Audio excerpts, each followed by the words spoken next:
Eve Speaks by Mark Twain. They drove us from the garden with their swords of flame, the fierce cherubim. And what had we done? We meant no harm. We were ignorant and did as any other children might do. We could not know it was wrong to disobey the command, for the words were strange to us and we did not understand them. We did not know right from wrong. How should we know? We could not without the moral sense. It was not possible. If we had been given the moral sense first, that would have been fairer, that would have been kinder. Then we should be to blame if we disobeyed. But to say to us poor, ignorant children words which we could not understand, and then punish us because we did not do as we were told, how can that be justified? We knew no more then than this littlest child of mine knows now. With its 4 years, not so much, I think, would I say to it, "If thou touchest this bread, I will overwhelm thee with unimaginable disaster, even to the dissolution of thy corporeal elements." And when it took the bread and smiled up in my face, thinking no harm, as not understanding those strange words, would I take advantage of its innocence and strike it down with the mother hand it trusted? Whoso knoweth the mother heart, let him judge if it would do that thing. Adam says my brain is turned by my troubles, and that I am become wicked. I am as I am. I did not make myself. They drove us out into this harsh wilderness and shut the gates against us. We that had meant no harm. It is 3 months. We were ignorant then. We are rich in learning now, how rich. We know hunger, thirst, and cold. We know pain, disease, and grief. We know hate, rebellion, and deceit. We know remorse, the conscience that prosecutes guilt and innocence alike, making no distinction. We know weariness of body and spirit, the unrefreshing sleep, the rest which rests not, the dreams which restore Eden and banish it again with the waking. We know misery. We know torture and the heartbreak. We know humiliation and insult. We know indecency, immodesty, and the soiled mind.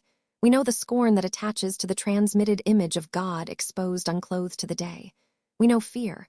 We know vanity, folly, envy, hypocrisy. We know irreverence. We know blasphemy. We know right from wrong and how to avoid the one and do the other. We know all the rich product of the moral sense, and it is our possession. Would we could sell it for 1 hour of Eden and white purity? Would we could degrade the animals with it? We have it all, that treasure, all but death. Death, what may that be? Adam comes. Well, he still sleeps. That is our second-born, our Abel. He has slept enough for his good, and his garden suffers for his care. Wake him. I have tried and cannot.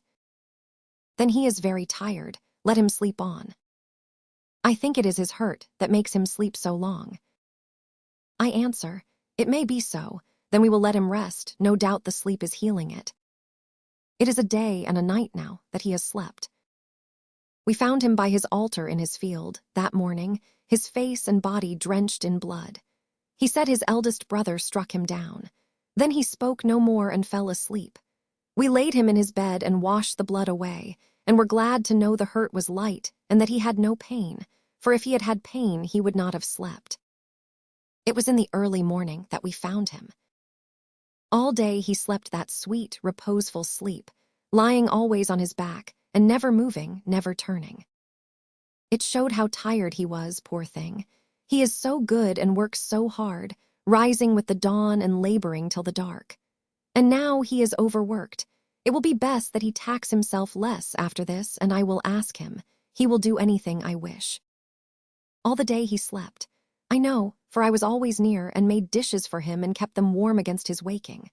Often I crept in and fed my eyes upon his gentle face and was thankful for that blessed sleep. And still he slept with his eyes wide, a strange thing, and made me think he was awake at first, but it was not so, for I spoke and he did not answer. He always answers when I speak. Cain has moods and will not answer, but not Abel. I have sat by him all the night, being afraid he might wake and want his food.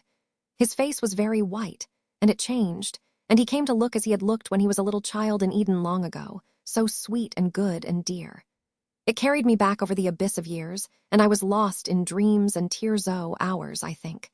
Then I came to myself, and thinking he stirred, I kissed his cheek to wake him, but he slumbered on, and I was disappointed. His cheek was cold. I brought sacks of wool and the down of birds and covered him, but he was still cold, and I brought more. Adam has come again and says he is not yet warm. I do not understand it. We cannot wake him.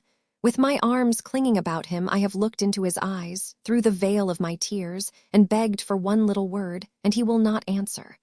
Oh, is it that long sleep, is it death? And will he wake no more? Death has entered the world, the creatures are perishing. One of the family is fallen, the product of the moral sense is complete. The family think ill of death, they will change their minds.